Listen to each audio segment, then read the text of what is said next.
ಎಲ್ಲರಿಗೂ ಯೂಟ್ಯೂಬ್ ಚಾನಲ್ಗೆ ಸ್ವಾಗತ. ಈ ಒಂದು ವಿಡಿಯೋದಲ್ಲಿ ನಾವು 10ನೇ ತರಗತಿ ಸಮಾಜ ವಿಜ್ಞಾನ ಅಧ್ಯಾಯ 11 ಭಾರತದ ಋತುಗಳು ಈ ಪಾಠದ ಪ್ರಶ್ನೋತ್ತರಗಳನ್ನು ನೋಡೋಣ. ಖಾಲಿ ಬಿಟ್ಟಿರುವ ಸ್ಥಳಗಳನ್ನು ಸೂಕ್ತ ಪದಗಳಿಂದ ಭರ್ತಿ ಮಾಡಿರಿ. ಮೊದಲನೇ ವಾಕ್ಯ, ದೇಶದಲ್ಲಿಯೇ ಅತಿ ಹೆಚ್ಚು ಉಷ್ಣಾಂಶ ಹೊಂದಿರುವ ಪ್ರದೇಶ ಡ್ಯಾಶ್ ಆಗಿದೆ. ಉತ್ತರ ಗಂಗಾನಗರ.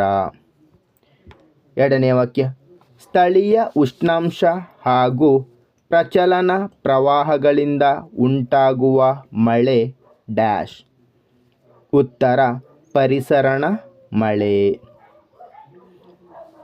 ಮುಂದಿನ ವಾಕ್ಯ, ಭಾರತದಲ್ಲಿ ಅತಿ ಕಡಿಮೆ ಮಳೆ ಬೀಳುವ ಪ್ರದೇಶ ಡ್ಯಾಶ್. ಉತ್ತರ ರೋಯ್ಲಿ. ಮುಂದಿನ ಪ್ರಶ್ನೆ, ಭಾರತದಲ್ಲಿ ಅತಿ ಹೆಚ್ಚು ಮಳೆಯಾಗುವ ಪ್ರದೇಶ ಡ್ಯಾಶ್. ಉತ್ತರ ಮಾಸಿನ್ ರಾಮ್.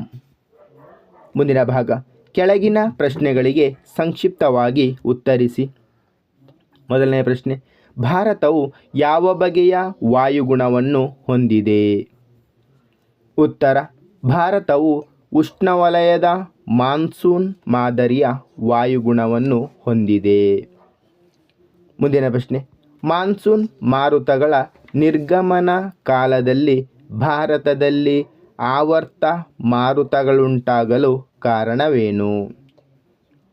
ಉತ್ತರ, ಮಾನ್ಸೂನ್ ಮಾರುತಗಳ ನಿರ್ಗಮನ ಕಾಲದಲ್ಲಿ ಭೂಮಿ ಮತ್ತು ಸಾಗರಗಳ ಭಾಗಗಳ ನಡುವಿನ ಉಷ್ಣಾಂಶ ಹಾಗೂ ಒತ್ತಡದಲ್ಲಿನ ವ್ಯತ್ಯಾಸದಿಂದಾಗಿ ಆವರ್ತ ಮಾರುತಗಳು ಉಂಟಾಗುತ್ತವೆ. ಮುಂದಿನ ಪ್ರಶ್ನೆ, ಭಾರತದ ವಾಯುಗುಣದ ಮೇಲೆ ಪ್ರಭಾವ ಬೀರುವ ಅಂಶಗಳಾವುವು?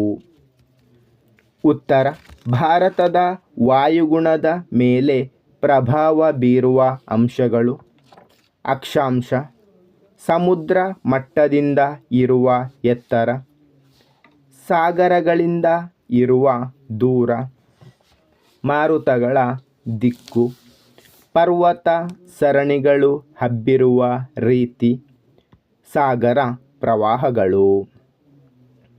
ಮುಂದಿನ ಪ್ರಶ್ನೆ, ಭಾರತದ ವ್ಯವಸಾಯವು ಮಾನ್ಸೂನ್ ಮಾರುತಗಳೊಡನೆ ಆಡುವ ಜೂಜಾಟವಾಗಿದೆ.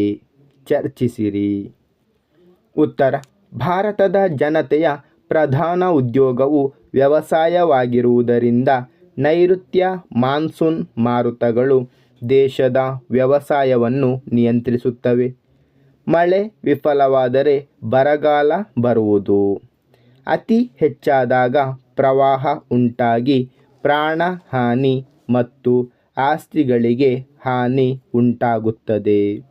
ಆದ್ದರಿಂದಲೇ ಭಾರತದ ವ್ಯವಸಾಯವನ್ನು ಮಾನ್ಸೂನ್ ಮಾರುತಗಳೊಡನೆ ಆಡುವ ಜೂಜಾಟ ಎಂದು ಕರೆಯುತ್ತಾರೆ. ಮುಂದಿನ ಭಾಗ, ಹೊಂದಿಸಿ ಬರೆಯಿರಿ.